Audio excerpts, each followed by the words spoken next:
You Booked It, episode 127.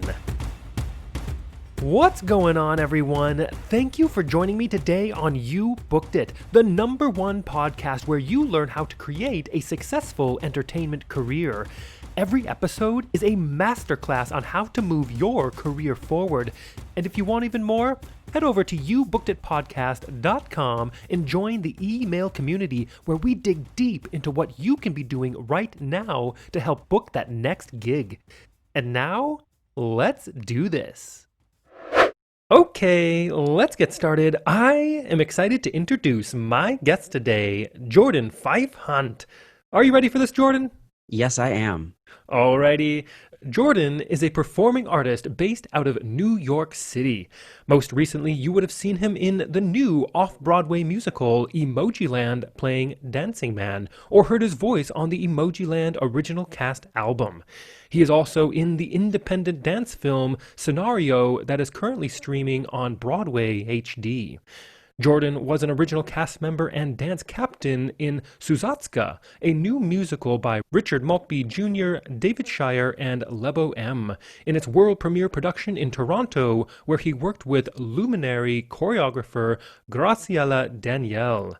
Jordan was also a cast member and dance captain in the Guthrie Theater's groundbreaking production of West Side Story. He would also like to let you know that he drinks way too much coffee. Jordan, that is a quick intro of who Yeah. you are and what you've done, but why don't you tell us a little bit more about yourself and a little bit more about what you do as a professional in the entertainment industry? I'd be happy to do that. So, as you said, my name is Jordan Fife Hunt, and I'm originally from Washington, D.C., our nation's capital. I mostly grew up in Houston, Texas, so that's what I really consider to be my hometown, even though I'm an East Coaster through and through. Mm-hmm. And yeah, I live in New York City. I've lived there for the past 12 years, and I love it. I'm a performer primarily, and I do musical theater and a lot of dance-based work. Dance is my first love, and it's what led me to discover my love for singing and acting and also choreography and songwriting. So that about sums it up. Those are all of my passions as a professional in the entertainment industry. Beautiful. Let's move into our first section here. And Jordan, look, I am a sucker for a good quote. What is Mhm. your favorite quote you'd like to share with everyone? I have way too many quotes to choose one favorite, but my current favorite quote is from Marianne Williamson, and she Hmm. says, "You can't have the future you want until you're willing to clean up your past." And can you Mhm. expand on that a bit? Yeah, of course. It's a spiritual concept of the past leading into the present and the present leading into the future. And it's about planting the seed and letting it grow. Whatever seed you plant will grow. You also need to go back and look at the seeds that you have planted and seeing what's growing now, which is where you are in the present. So when the pandemic hit, it became very clear that we weren't going to be going back to work quickly. Right. And I felt a very strong call to do some inner work. All of a sudden, I had all this time on my hands and I wanted to make use of it. And this quote really resonated with me. You can't have the future you want until you're willing to clean up your past. And I wanted to use all this time that I had to clean house rather than trying to push for whatever results I could push for during this lockdown and during this pause. So I did a lot of recommitting. I recommitted to my meditation practice. I recommitted to my journaling. I recommitted to my body. And I took some time to ask myself, where am I now and where do I want to go and what's keeping me from getting there? Hmm. What are the aspects of my past that I need to clean up in order to have the future that I want to have? What are the past versions of me that I'm still holding on to that aren't going to move me forward? And then, of course, this whole racial justice reckoning happened when George Yes. Floyd was murdered, and this racial justice movement really took hold.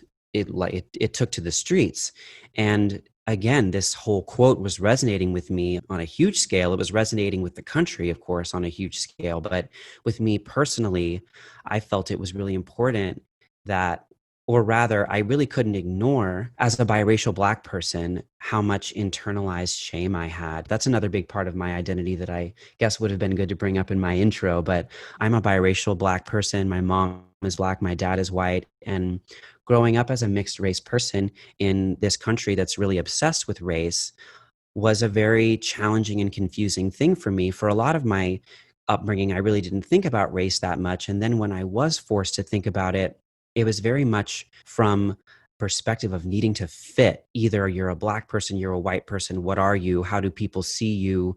Are you Black enough, white enough, etc.? And I realized that I really didn't want to move through the world with all those questions anymore, and all of that internalized questioning about, am I Black enough? Am I white enough? Who am I? You can't have the future you want until you're willing to clean up your past. Means like, what's the future that you want to move through the world with? For me, Jordan, with regard to my racial identity. And the answer to that is I want to move through the world in full ownership of all of me. I want to move through the world in full ownership of being a Black person in a light skinned body, of being a white person in a melanated body, of looking the way I do and walking and talking the way I do, and being a little masculine, being a little feminine, having long hair, all of the things that make me the unique snowflake of the universe that I am. I want to embrace those things. So it's time to clean up anything that's not allowing me to do that. Oh, that is so good, so well said. Thank you for going into that and expanding. Hmm. It is so important. I think a lot of us have found that this has been a great introspective time. And I think you really just articulated it very well, is cleaning up your past. What are the past versions of you that you're not really that happy with, that have been leading into a present self that you're like, you know what? This is Hmm. not going to help me achieve the future self that I want to be. And Exactly. and I love that quote because when you initially said it, I immediately thought, oh, does it mean you're looking like dwelling on the past? And that's not it at all. It's just simply Mm-mm. having a look at it and seeing what those circumstances have done to your present and what they will eventually do to your future. I think it's so good. And Hmm. you're right. Us as a country, as a world, have really had the opportunity to have this moment to reflect on our past a little bit and to Hmm. be a bit more introspective on a bigger scale than beyond just ourselves in case of the George Floyd tragedy. And Hmm. I think in a lot of ways, we've been very fortunate with this pandemic to have had that time because Yes. my fear is that if the George Floyd tragedy would have happened without COVID happening, it would have just Hmm. become another news cycle. It would have just gone Yes. through, it would have happened, and it would have just added to the statistics, which is Yes. awful.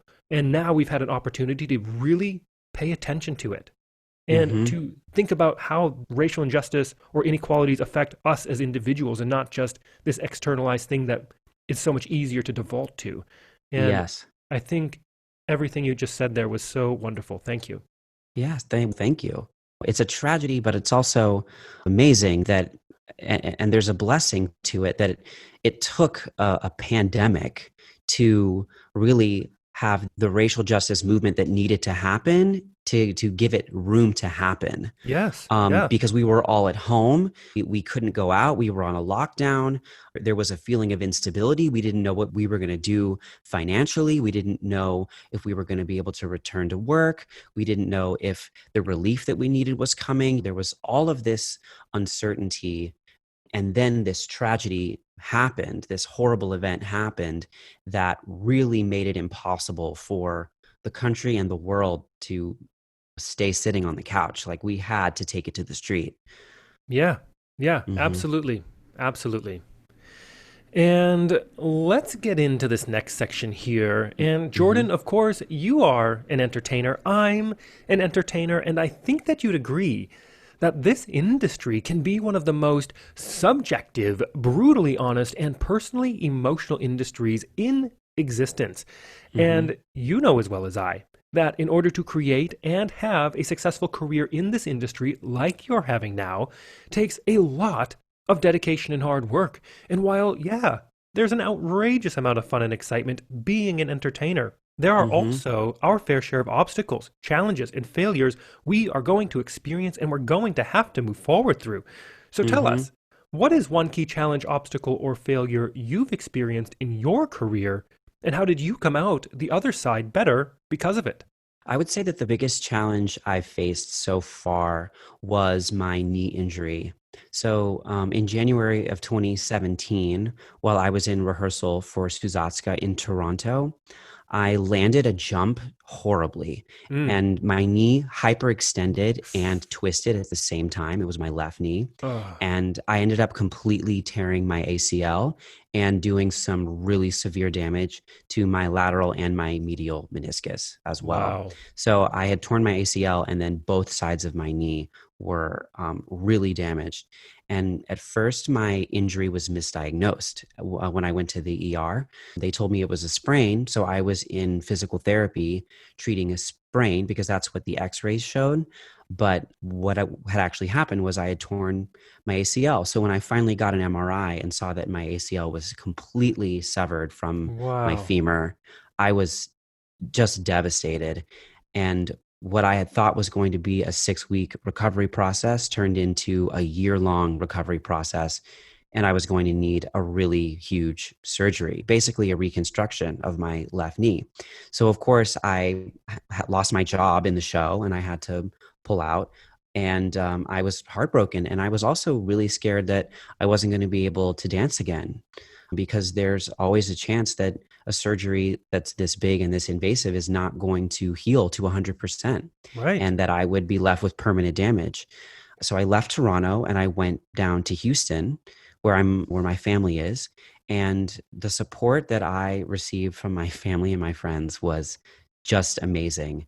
And people that I had grown up dancing with, connections from high school and Houston Ballet and Houston Met and all of these amazing places. So I had my surgery at Houston Methodist, and I was referred to the same surgeon by multiple people that were all in my dance world back from Yeah. Houston. And so I ended up getting this amazing surgeon. His name's Patrick McCulloch, and he's the guy who does all of the orthopedic surgery for Houston Ballet and the Houston Astros and just all of the big athletic institutions in Houston. He's the go-to doctor for all of them. And I also, like my luck would have it, that one of my mom's good friends is a hospital chaplain, and she also knew my surgeon. So I had all signs were pointing to the exact right surgeon for me. And then my surgeon handpicked my physical therapist for me. In the face of this horrible accident, I ended up getting the absolute best care and the absolute best rehab. And it was a very sobering experience for me. It was a very humbling experience for me because, what I had taken for granted and what I was experiencing as some upward momentum and upward mobility in my career all came to a halt because a halt and potentially a stop because of one jump that I landed horribly. So it was a very difficult road to recovery. And it really was a solid year after my surgery before I was able to fully dance again. But while I was rehabilitating, I really only had one thing that I had to focus on, which was retraining my body and getting better. There were a lot of lessons to be learned in that process. Number one, about the fragility of our career. There's a Chinese proverb that says, with good health, a person has many wishes, but without good health, a person only has one wish. And of course, that wish being to get better again. So I really lived that. And I was able to have the space around me to really focus and really commit to retraining my body. And I was able to come out on the other side of that successful. I think the other really big takeaway is witnessing how quickly people who I had grown up with and people who I had known in my early arts career came to my support and came to my rescue. As soon as they found out that I needed something, people who I really hadn't been in touch with in the recent years, but were very much a part of my formative years as a dancer, were so excited to, number one, connect with me, but also to be of some help. And I really found that to be a really moving and touching thing, but also a reminder that it's really important how we walk through the world. It's really important that we're treating people with love and kindness and decency, and that we are really walking through the world as someone who's trying to make a positive impact every day. Because the the kind, loving person that I have always tried to be was there to return a favor for me years and years later when I needed it. It was one of those examples in life that really shows that the goodness you put out really isn't forgotten, and it isn't for nothing, because a lot of people were really eager to help me. And I found that to be really moving and really beautiful. Oh, that is such a good story and absolutely terrifying to have Yeah. had that injury. And I'm so glad that you've been able to recover. How is the recovery? Would you say you're at 100%? I would say that I am at 100% when I'm consistent with my training and I'm warmed up. I would say that I'm at 90% when I'm lazy and I'm cold. Right. But wow, how incredible that you can get to those Yeah. levels with such Yeah. a epically huge injury. Yeah. And you're right. I love you said, pay attention how you walk through the world, I think is what you Mm. said. Yeah. There's so much to be said there. And at the end of the day, not just our careers, not just our professional life and what it can do for our careers or finances or anything, but everyone that you come in contact with, that to Hmm. be friendly and to be nice and Yes. caring, In a genuine way, you key. know? Yes, of course. Yeah, You can't be fake about it and be exactly. putting on airs, but Hmm. if you're doing it genuinely, it always comes back. And Yep. at the end of the day, you also feel better about yourself. And people have a better experience, even if it's a barista at a coffee shop that you're never going to see again. Yep. You Yep. know, you haven't negatively impacted their day, and maybe you made them smile or something really mundane. But Hmm. those little things do have ripple effects. Yeah, they really do. I'm a firm believer. Yeah, absolutely. And let's move on to a time that I like to call your Hmm. spotlight moment. That Hmm. one moment in time you realized, yes, I am going to be an entertainer for a living. Or maybe it was, yes, this is what I need to be doing as an entertainer. Tell us about that. So I was racking my brain about this question, and I don't know that I really have a like an on switch moment, because as soon as I discovered dancing, I was hooked. So maybe that was it. Just like the whenever the first moment that I started dancing was, because my obsession with dancing was very immediate and very 100%. And my parents definitely saw that I was in love with it as a young kid and that I had a natural talent for it. I guess that I was about 8 years old when I started dancing. And it was around that same age, maybe even a little bit younger, that I was obsessed with Michael Jackson, saw his videos and was really obsessed with the music. And I Yeah. wanted to learn every step of his videos. At one point, I knew every move in the bad video, and I would do Oh, it in the living cool. room. I bet if I gave myself a day, I could get it back. But that was a while ago. But yeah, I had a jacket and the gloves, and like I had the Michael Jackson gear, and I was just constantly imitating him. And then my parents also showed me the West Side Story movie Yeah. and the movie version of A Chorus Line, which Mm. of course I know we've got some mixed feelings and actually some somewhat negative feelings about the movie version. But to me as a young kid, it was super, super inspiring. And those became my two favorite movies. So every time we went to Blockbuster, I was grabbing those two movies. We were taking them home. It was not a discussion. Yeah, right. And I already had Michael Jackson Moonwalker, which is a compilation of Michael Jackson music videos. I already had that on a VHS. So it was just me wearing out those three tapes over and over again.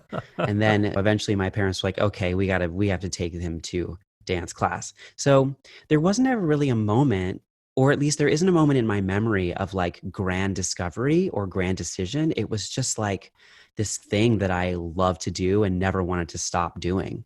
There was a very brief period in like my preteen years where I was like taking a step away from dancing and doing more singing and acting because that was the more a socially acceptable thing among Right. my middle school classmates.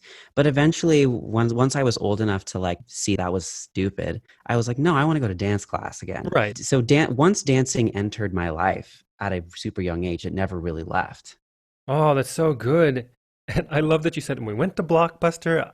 I have such great memories of going to the movie store and picking Oh up movies. And yes. it's one of those things that no one's really going to experience anymore. It is definitely a relic of the Yeah. past. But yeah, it's a definite thing. Like I would look forward to Friday early evening after school when it was Yeah. like, hey, can we please go to Blockbuster? Can we go to Blockbuster? So I would have my tapes to watch over the weekend. Oh, It was a thing. yeah. And I don't know if you've listened to it on the podcast. I had Mick Thompson on. You should listen to his interview. He was Michael Jackson's backup dancer for 8 years, and he actually got put in the shadow position. So he's the guy that was just directly off Michael Jackson's shoulder. He's an incredible guy. He's done so much, and he's very frenetic and amazing. But yeah, check out that episode. I think you'd really enjoy it. Okay. Yeah. Wow, cool. For sure. And let's piggyback on that real quick and talk Hmm. about your number one booked it moment. Walk Okay. us through that day, the auditions and callbacks, if they happen to be a part of it. What was going on in your life, and what about that moment makes it your favorite booked it moment? Okay, cool. So my number one booked it moment definitely is Emojiland, the show that I was doing off Broadway before the Cool. pandemic hit.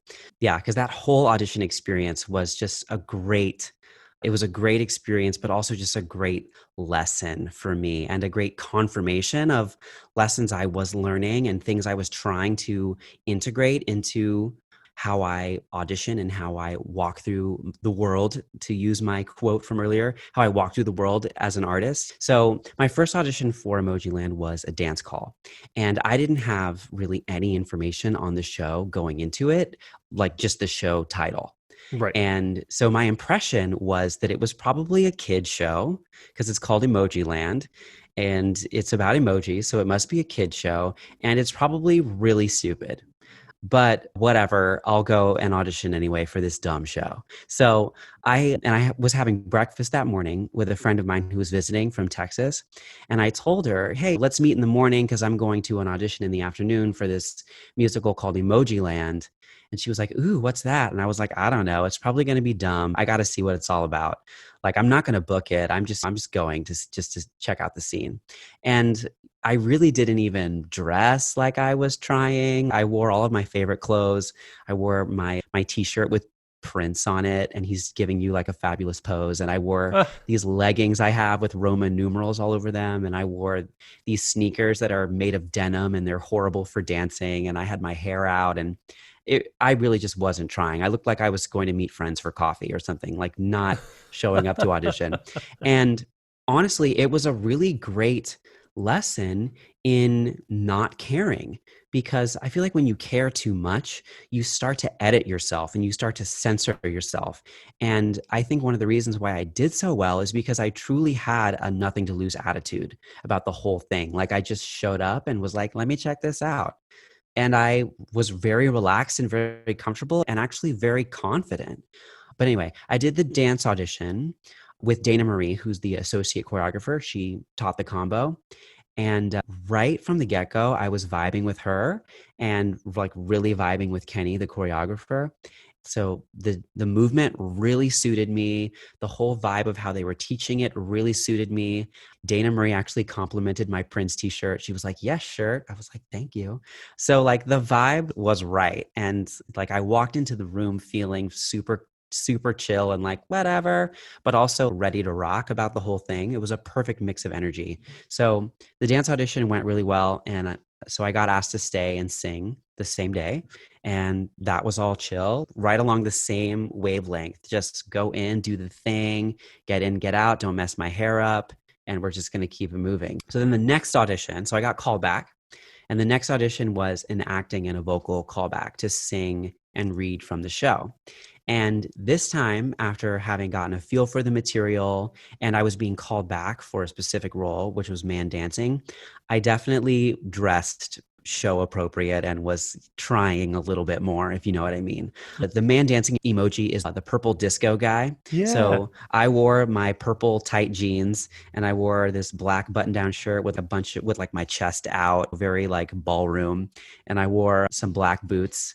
So I was like, let me channel this vibe. So for the material, they asked me to sing something from my book, which I sang, Human Nature, Michael Jackson. Got to bring it back to the roots. And then they asked me for a song from the show, which is the opening number. It's just so great to be alive. And then also they asked me to tell a joke. So those were the three things I was gonna do. I was gonna sing my own song, sing the song from the book, and then tell a joke. So I sang my song and it went well. And then I sang the material from the opening number, which honestly went okay. But I think like the vibe was still riding high from my material and the previous day. Like I was still feeling like good energy in the room. So then it was time for me to tell my joke. And I said, would it be okay if I told a story instead of a joke? Because I have a true story from my life that I'd like to tell, and I think it's pretty funny. And the director, Tom, was like, okay. So I proceeded to tell the real life story of a time that I full on crapped my pants in the street on the way to a rehearsal. And this really happened. I was rehearsing for a benefit called Night of Life. And I don't think any of them know that this happened. And they will know once they've listened to this episode that on my way to that first rehearsal, getting off the A train, I crapped my pants. And it came out of nowhere and completely surprised me. And so I was right around the corner from the rehearsal space. So I ran into the rehearsal space, went right for the bathroom and inspected the damage, realized right away that the underwear were over but the pants were fine. So I just needed to get cleaned up and throw away the underwear and just get into rehearsal. At least now my fellow dancers will know why I was late to that first day of rehearsal. But anyway, the story had them all just like laughing, dying, mortified. Like I remember Lena, the music director, had her hands over her mouth and her eyes were wide open. And she looked at me like, oh my God. So they were all like, I was like, yes, you made the right decision in telling this real story rather than trying to come up with some joke, because real life is funny. Crapping your pants on the street is funny. So then, so Maybe after, not in the moment, but no, not in the moment. I was reflecting. horrified. Yeah. But I actually went, like after that rehearsal was done, I went right on Facebook and I was like, hey, I want everybody to know that I crapped my pants today. Hope you're having a good day. I wanted to make sure that I was laughing at myself immediately Right. because what are you going to do? You crapped your pants. So anyway, back on track. So I told the story. They were about it. So then so the director was like, hey, let's do the song from the show again, but this time do it. And while you sing it, do an interpretive dance. And I was like, what? And the director was like, I don't know, just go for it. And I looked at him and I was like, I have no idea what's about to happen. Like, I have no idea. Right. And he was like, that's fine. And honestly, I really can't remember what I did, but I sang the song and I did an interpretive dance. And I believe there was some floor work involved and probably a lot of hair throwing, if I know myself. But all I remember is that they were laughing and they were feeling it, and I was laughing at myself and acting a fool, and it was amazing. So then after that, they handed me the script and they said, "Okay, we want you to read for Angry Face." And I was like, "Okay." Cool. So they sent me out into the hall and I looked over the script for a little bit and they brought me back in to read. And I was going for it. Big choices, big angry choices. And they gave me a few adjustments on how to pick up the pace and tighten it and relationship stuff. And then I read it again and they were like, great, you're all done for the day. So I was like, okay, cool. I think that's it. I'll hear either a yes or a no at some point. So then I find out that they want me to come back and dance again. Oh. And this time this time for tap. So my agent sent me the breakdown and then he called and was like, yeah, they want you to come in and dance, bring your tap shoes. It seems like it's going to be really chill. And I was like, okay. I got there and people were singing and reading. They were doing what I had done 2 days ago. So I actually started to get a little bit nervous. I was like, wait, did I misunderstand the assignment? Am I supposed to sing and read? But I called my agent and he was like, no, it's dance. Like I confirmed it. So I was like, okay, cool. So I was the only person in the hallway there to dance. So I was the only person there to dance for a while. And then Tanisha, who played woman dancing, the woman dancing emoji, she showed up and we recognized each other from the first day where we both danced and we were both in line together to sing. So she looked at me, she was like, "You're here to dance?" I was like, "Yeah, you're here to dance?" Yeah. So after everybody had finished doing their singing and their reading, they just called me and her in to dance. And it was Kenny and Dana, the choreographer and the associate, and people from casting, and then me and Tanisha. And, they were just like, yeah, we're just gonna dance and partner and feel it out. And so we did three little combos. It was like a tango thing, and then we did some partnering, like some more contemporary contacty partnering, and then we did like a Fred and Ginger tap combo. It was very chill. Maybe the whole thing was like 10 minutes of Whoa. just me and Tanisha dancing together. And then we hugged and kissed and we are like, okay, bye, see ya. And then Tanisha and I were in the hallway and we looked at each other and we were like, so I guess it's us because we're the only two here. And then a couple days later, I got the official offer. So that was my, Yeah. yeah, that's my number one, at least number one so far, booked it moment.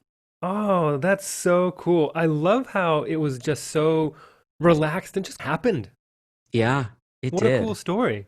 Thank you. Yeah, it was a really huge lesson and just relax and just be and don't care so much and don't be so attached and don't overanalyze every single decision. Like trust because it's much harder to do it than it is to say it, but Right. it really does work because when you're in tune and you're trusting, you make the right decisions. So you don't have to overanalyze them. Yeah. Yeah. And let's take a moment to talk about the present. What Yeah. projects are you working on now? What are you looking forward Mhm. to? And it's a weird time. We've talked about it a Yeah. bit with this global pandemic, but how do Yeah. you see the entertainment industry moving forward in the next couple of years? That's a crazy good question. In terms of projects right now, I decided that, so let me backtrack. I've been writing songs as a hobby and as a creative passion and pursuit for about 11 years. And I haven't ever really done anything with them, but Mm. it's always been in me and something that I've wanted to do to write songs. During quarantine, earlier on, about a month ago, actually, I decided I'm going to take a music production course online. And it was an intensive course. It was about a month long and it had deadlines all throughout the course, but there was a lot of information, really about 3 months worth of information packed into 1 month's course. I've been revisiting a lot, but I took this music production intensive and I really discovered that I have a knack for producing music and I have a desire to learn how to do it. And I've been writing songs since 2009. So now's the time. So I'm currently working on a music project and it's going well and I'm really excited about it. I actually put the first thing that I ever recorded and produced up on YouTube a couple of days ago. It's a cover of EXO by Beyonce, and it's on YouTube and it's on SoundCloud. So if you want to hear some music from me, just go on over to my YouTube account, Jordan Fife, and you'll find it. It'll be super obvious. But yeah, like that's the main thing that's consuming my creative energy right now. I'm also part of a dance company. I've been a part of it since 2012. It's based out of Key West, Florida. It's called Dance Key West. And the company is doing a season that's all virtual for 2020, 2021. Oh, cool. So it's never been easier and more interesting for me to be a part of the company because all of the projects are happening remotely. So that's happening as well, which has been really cool and really interesting to explore what the dance scene, the concert dance scene is like in this kind of remote existence. I'm definitely looking forward to getting back on stage, of course, whenever that is ready to happen here in the US. But I feel like it's really important for me to cultivate this music desire, to cultivate this music identity, because I have the time and the space to do it. And it's a skill I've always wanted to have. And it's also a skill that I want to take into my post dance career whenever that happens. I really do think I'm going to stay in the performing arts for my whole life. But of course, as a dancer, that it morphs and changes. And music has always been a big passion, a big calling for me. So that's my present. And I guess a little bit about my future. In terms of the entertainment industry moving forward, that is a huge question mark. But Right. the results of now have shown that virtual is the way that we're going to move forward. And virtual is going to be the way that things reinvent themselves. I think reinvent themselves in the most immediate sense. So who knows what that's going to look like, but we already have Hamilton streaming on Disney Plus, for example. And Diana, the new musical, also has a streaming something or other that's happening with their show, since they rehearsed and I think got partway through their tech, but weren't ever able to open because of the pandemic. I'm not really sure the details on that, but I know that they've got some sort of a streaming version of their show that's either in the works or on its way to a streaming platform really soon. So that kind of leads me to believe that we're going to see a hybrid of live and virtual happening. I can imagine a scenario where people can buy a virtual ticket to a live performance, and there's some sort of well integrated camera and audio technology that allows for a performance to happen live, but people would be able to watch it from their living rooms, and they would be watching it along with whatever live patrons are there to watch the show as well. I think that the coronavirus is going to be with us for a little while until we're able to develop a vaccine and distribute it widely. And based on past vaccines and the timing that it takes to develop them, it could be a couple of years. And I don't think that our industry is going to stand to be shut down for several years. I think it's going to find a way. And it's also going to need to find a way financially. I think there are a lot of hurdles to jump over in order to make that happen, because if a show is streaming while it's being performed, then we're not just talking about live theater. We're talking about streaming. We're talking about film. We're talking about television. We're talking about added fees for media, and we're talking about possibly, I don't know, residuals. There's a whole other set of conversations that are quite far above my pay grade, but that's what I would guess if I were to put on my genie hat and project myself into the future. That's what I would guess. Yeah, I love that insight. Great. I don't know. Yeah, we will see. That's the inevitability, isn't it? So, Yeah, we shall. indeed. And it is time to move on to one of my favorite sections in the interview. I call it the Grease Lightning Round. Hey. I am going to ask you a handful of questions. I want you to answer them as quickly and concisely as possible, one after another. Are you ready? I am ready. All right, first question. What was the one thing holding you back from committing to a career as an entertainer?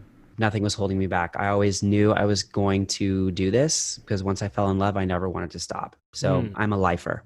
Second question. What is the best piece of advice you have ever received? Authenticity is your ultimate superpower, and it is way more important to be authentic than it is to be original. Yes. Third question. What is something that is working for you right now? Or if you'd like to go pre-COVID, what was working for you before our industry went on pause? Not caring, just like I was talking about in my EMOJILAND experience, just having a nothing to lose attitude and doing your best, but not being attached. Fourth question. What is your best resource? Whether that is a book, a movie, a YouTube video, maybe a podcast or a piece of technology that you found is helping your career right now. Dr. Benjamin Hardy. He is a coach. His materials are amazing. I would say start with his TED Talk about the 100% rule and then go from there. All of his materials are great. Brilliant. And the fifth question. If you had to start your career from scratch, but you still had all the knowledge and experience you've collected from your career in this industry, what would you do or not do? Would you do anything differently, or would you keep it the same? I would definitely focus in much more, and I would say no to most of the side project offers that I got. Looking back, there were a lot of projects that siphoned off a lot of my time that didn't produce very many results that made it worthwhile. And I think I would have made a much better effort to say no And I would have used that time to be in class and connect with the community more and cultivate that. And the last question, what is the golden nugget knowledge drop you've learned from your successful career in this industry you'd like to leave with our listeners? It's definitely that all of you, the entire person that you are, is going to walk in the room with you, period. And there's nothing you can do about it. And if you fight it, you are going to edit out parts of you and you're going to edit out some of the magic. It's inevitable. And the magic is the whole reason why you're walking in the room in the first place, whether it's to perform or to audition. So don't try to put anything on. Don't try to take anything away. Just walk in the room with everything. And then you'll be able to call upon any aspect of yourself that you need. But just realizing that you are the magic and you actually can't do anything about it. Oh, really great advice. And to wrap up this interview, Jordan, it is time to give yourself a plug. Where can we find you? How do our listeners connect with you? Is there anything you want to promote? I would love for anyone who's interested to please go on over to my YouTube channel, youtube.com/Jordan5Hunt, and subscribe, because there's going to be a lot of music coming your way. And that is the platform that I intend to release it on first. So I would love it if you would go over to YouTube and check me out there. If you are a SoundCloud user, I also have a SoundCloud page. I'm very easy to find. That again, I'm at Jordan5Hunt. And connect with me on Instagram and on Twitter. I would love to stay connected with all of you. Beautiful. And what is your Instagram handle? At Jordan5Hunt. Easy peasy. Easy peasy. There we are. And for everyone listening out there, I have put the links to everything Jordan just said into the description of this episode so you can easily connect with him. Jordan, thank you so much for sharing your entire journey with us today. It's been so great to have you on the show. Thank you so much for having me. This has really been a treat. Thank you so much for joining us today. Don't miss an episode. I have a new guest 7 days a week. Every guest drops more value and insight than any other resource out there. So make sure you hit that subscribe button. If you enjoyed this episode, we'd love to hear from you. Leave us a rating and review. Also, be sure to head over to youbookeditpodcast.com and join our free email community where we dig deep into a continually growing resource of truly actionable things you can be doing right now to help you advance your entertainment career. All the best to you. We'll see you tomorrow.